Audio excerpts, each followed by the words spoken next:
Today we're in 15.2.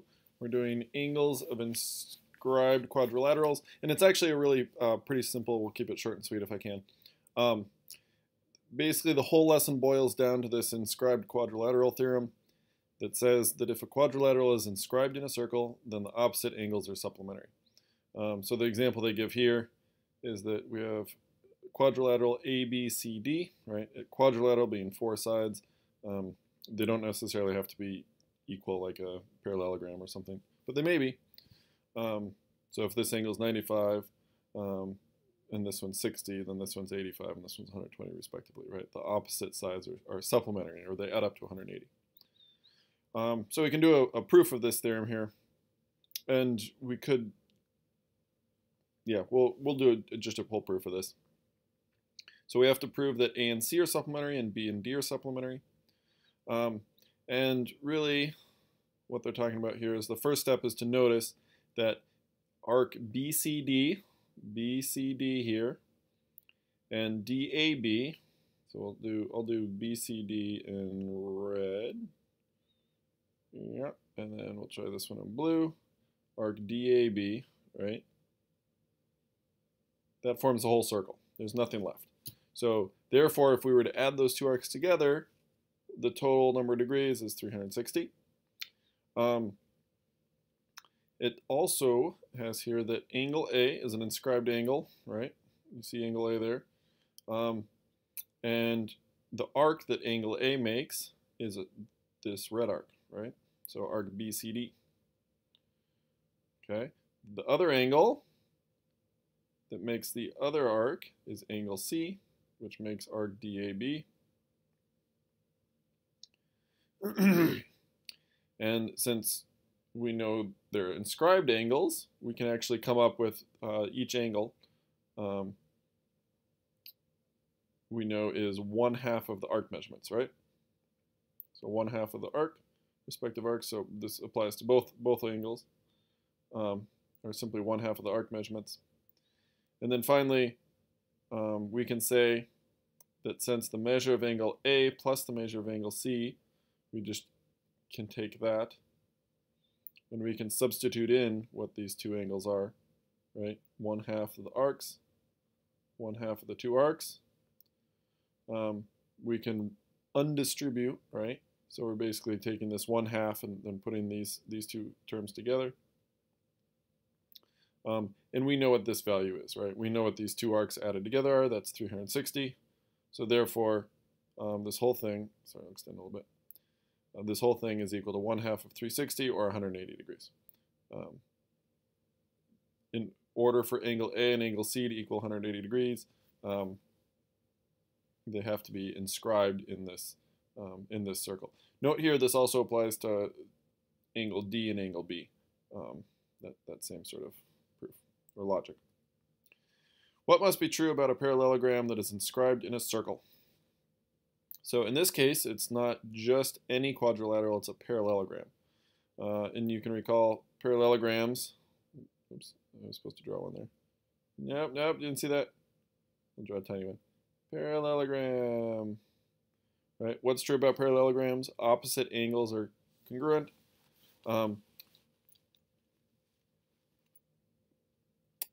But since it's inscribed in a circle, what else has to be true? And if we think about this for a second, we have to remember something about the diagonals, right?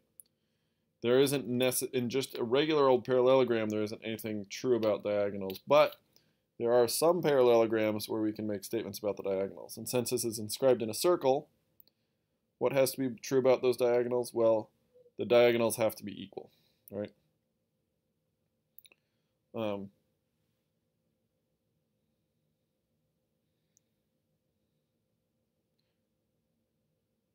But the book explains it better. Yeah, the book has a better way of explaining this. They're basically saying that in a parallelogram, adjacent angles are supplementary, but if it's inscribed in a circle, it has to be opposite angles are supplementary, right? So not only do adjacent ones have to be supplementary, but opposite ones have to be supplementary. The only way that's possible is if they're all 90. I was thinking about the diagonals thing, which I suppose is also true, but yeah, we'll give the book a point on that one. Quadrilateral PQRS is inscribed in a circle, and the measure of angle P is equal to 57 degrees. Can we figure out any of the other angles? Well, yes, we can. If angle P is 57, and given the order of the points here, PQRS, we know that R is opposite angle P. So therefore, R is simply 180 minus 57, or what's that, 123. Can we figure out what Q and S are? Not at all. We just know that they will add up to 180 as well, without any other information. Okay, we'll do a real example here.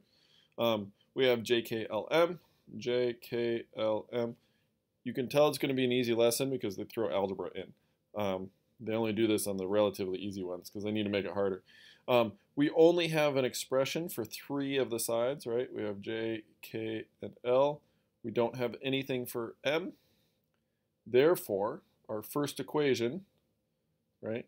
We need to make an equation to solve for the unknown. What equation can we get using our inscribed quadrilateral theorem? Being supplementary means adding up to 180 degrees. So that's going to be our equation.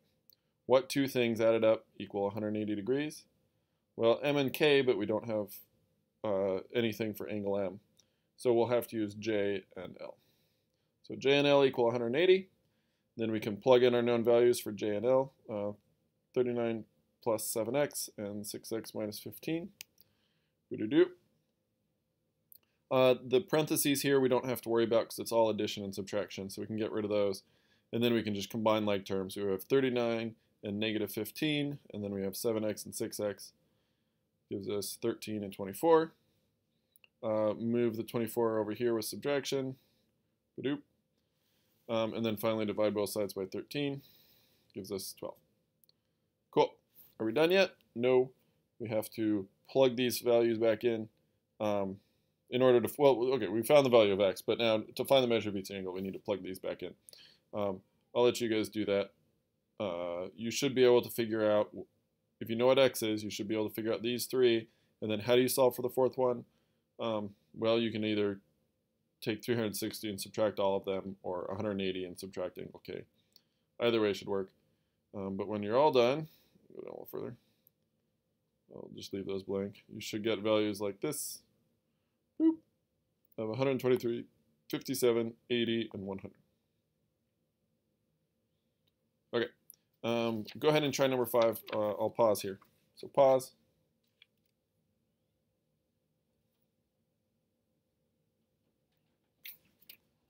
Okay. What'd you come up with?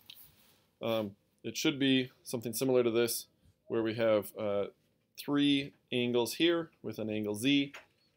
We can set the 2 opposite ones equal to 180, and then we can solve for Z, plug that into all 3, and then again solve for the unknown just with subtraction. Right here, first 65 degrees, 87, 93, and 115. Okay, one more thing to think about. This problem here says that Marcus said he thought some information was missing because it was impossible to answer it. So here's his thing. He's like, it says find the measure of the angles of the quadrilateral ABCD. So he looks at ABCD, right? And he goes, oh, well, okay, I have x minus 2, and I have 6z minus 1, and I have 2x minus 28, and I have 10z plus 5. And I know all these added together equal 360, right? So that's what he did. And he simplified it down to 3x plus 16z equals 386. Then he said, I can't solve for 2 different variables. Well, where did he go wrong, right? The one piece of information he missed, sloppy there, was the fact that it can be inscribed in a circle. There's no circle drawn, but it says that it can be inscribed. So therefore, he knows that angle B and angle D are going to be supplementary. Similarly, angle C and angle A will be supplementary. And then he can solve from there. Okay, so those are some things to think about. And here's some homework. See ya.